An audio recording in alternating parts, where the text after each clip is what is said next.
Hello!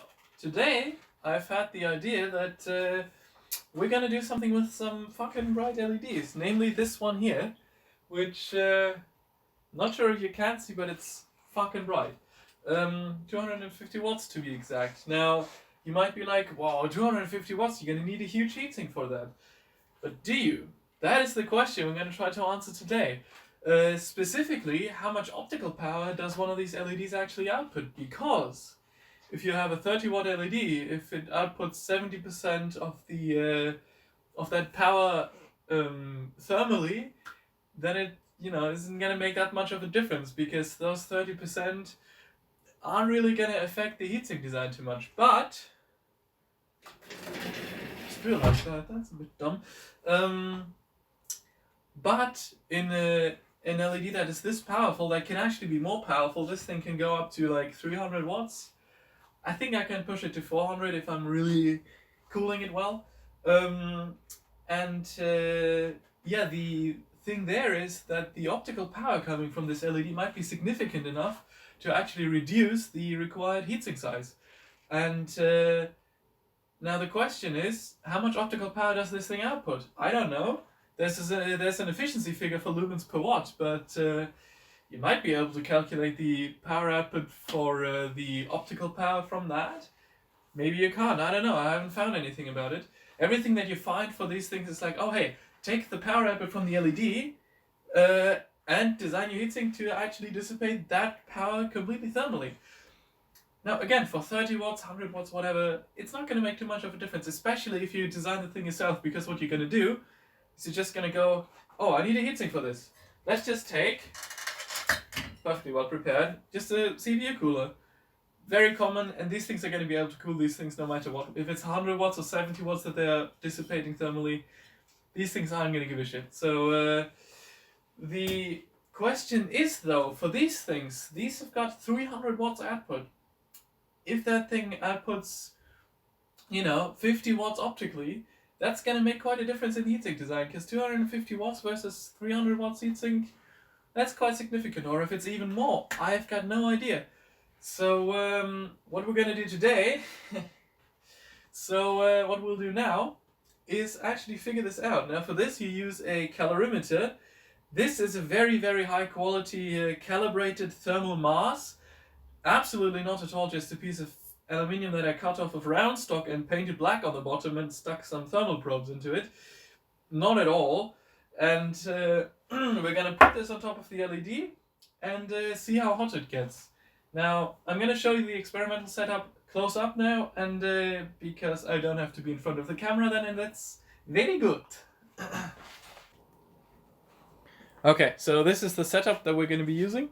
These multimeters are measuring the LED current, the LED voltage, the temperature of our calorimeter, and the temperature difference from the front probe to the back probe. Now, why do we need this? The reason for that, of course, is that there will be a thermal gradient across this thing. If you put 100 watts into here, you're not immediately going to heat the entire thing uniformly. And if you take the measurement somewhere on the front of the thing while it hasn't uniformly heated up, you might get an exaggerated figure for the amount of power you put in, because the temperature increase didn't happen on the entirety of the thermal mass. So you heated up less aluminium, and thus it got to a higher temperature, which, you think heated up the entire thing. You use those values, and then of course you get out a larger number. Now, the LED voltage, by the way, is measured directly on the LED, not somewhere back here. And we're going to just be noting down the start temperature, the end temperature once the thing has been on for, the time that we're going to need. And of course this we're gonna note down only once the temperature difference front to back is lower than, 0.3 or whatever.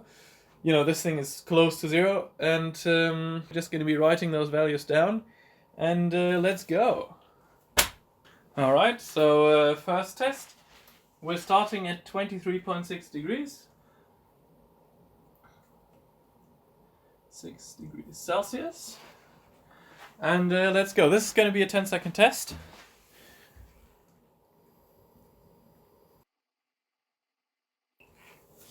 There we go. Ah, damn, I switched this thing off or forgot to switch it back on. T1 minus T2. 0.7, 0.5, 0.4, come on. 0.2. Still a bit. So we're at 28.2 degrees.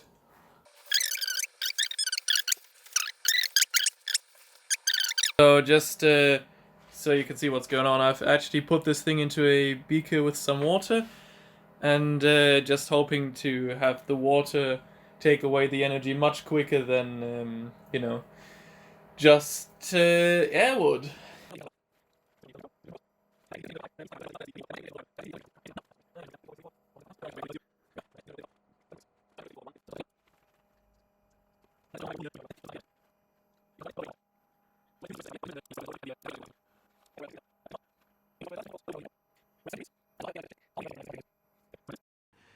So, perfectly prepared. Alright, so, on here right now, these things are the measurements. Hello? Did it just lock up? No? These things here are the measurements from yesterday that I did make a video about, but the video is kind of, drinking beer, and I messed up quite a few things. And as you can see, these values here are fairly sort of inaccurate, and actually follow some sort of a line here. What the hell did I do? Anyway, it's not a linear power output. So either the power output dropped or the overall temperature increase wasn't linear for some other reason, which might have actually been because I was using a huge plate that might have been dissipating some of the power again. So hopefully we're gonna have much more accurate results now. So I'll just remove these here.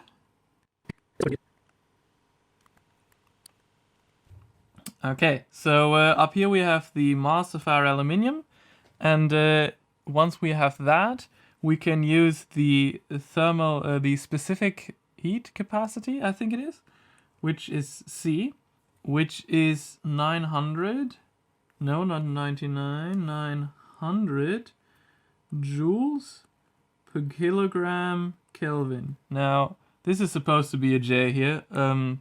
You have to get used to my style of writing on the surface. It's a bit messy, I know. Now, what this tells us is that we can actually get the energy that was put into the thing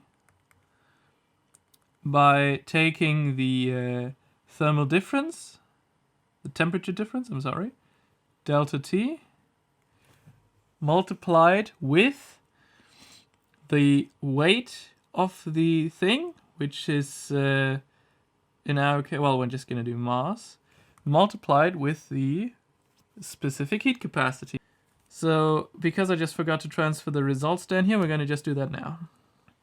Okay, so now that we have our energy that was put into our calorimeter here, that should be that, we can use that to actually calculate the power, because, of course, power is energy divided by time. So using this thing here down over here now allows us to actually calculate the optical power together with our time, of course. So if we just do that real quick. Okay, so this shows us a much nicer tendency. Now the power does go down as the on time increases, but nowhere near as drastically as it did last time. So these values are all very close together, and the only really noticeable decrease is between these two numbers here, which is the LED probably heating up a little bit. So from these things here, we can now calculate an approximate optical efficiency. So what this tells us here, this entire table, is that you cannot just use the power going into the LED, the power going into the LED to do your heatsink calculations. Again, for small things where you just do your hobby projects, it's going to be fine to just use this and design your heatsink or buy a heatsink that can dissipate that. You're going to be in the clear. It's not going to be dissipating anymore. That'd be awesome, because that'd solve all the energy problems in the world. And instead, especially when the power is high, you can subtract a quite significant number from that the requirement for the heatsink. Now 100 watts, that's really significant. I mean, 260 watt heatsink versus 160 watt heatsink is significant. And that's not something to just ignore. So maybe keep that in mind when you're doing your next LED lamp design. Now, of course, these figures are not representative of other LEDs and maybe not even of mine, because this is measured with literally just a block of aluminium I cut off of some bar stock. So take these numbers with a grain of salt, but I hope you still found this interesting. And if you did, leave a like, thumbs up, subscribe, share, all that funny YouTube stuff, and see you next time.